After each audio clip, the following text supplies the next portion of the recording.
there's a lot of artistry and soft science around how you understand the culture of surgery and how people move through a space to provide care. And it's really derived from empathetic innovation. You have to put yourself in their shoes. We've used heart rate monitors, we've looked at all kinds of novel ways of tracking what's going on to see if there's an insight. How do you continue to show up in these different conversations with different key opinion leader or KOLs and clinicians and always decenter your bias? Because when I would step into the operating room, I didn't know what was just surgery and what was Japanese surgery, what and then what was a special case. So you're always curious, you're always empathetically trying to question, is what I'm seeing even of value to innovate on? Because I'm not a clinician and I haven't seen everything. So you always go in with some kind of bias, whether you've worked on a technology as an engineer and then you're seeing how someone's using it the right way or the wrong way, which is also subjective based on technique.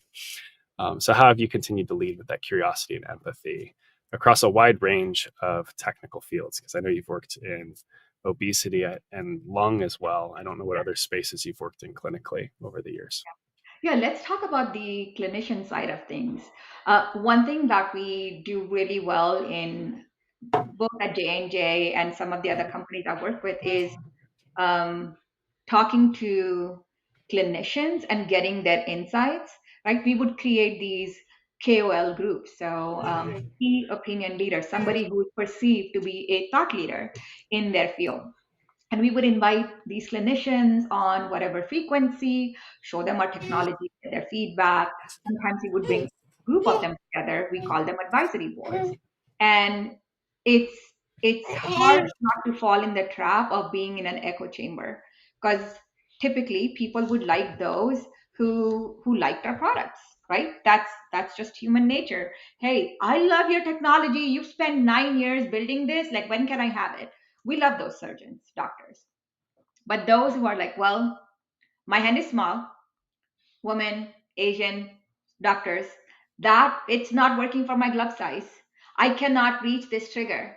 I cannot do this action. My revenue comes from 80% of my revenue comes from surgeons with glove size 7. So I'm going to design to them because I can't have too many SKUs. Okay, that's a trade off decision you're making. And you're telling this particular physician group that their insights matter, but I am unwilling, unable to act on them. Right. So I have been intentional in chasing down diverse perspectives in all that I do, whether it's the teams that I create or the voices that I listen to from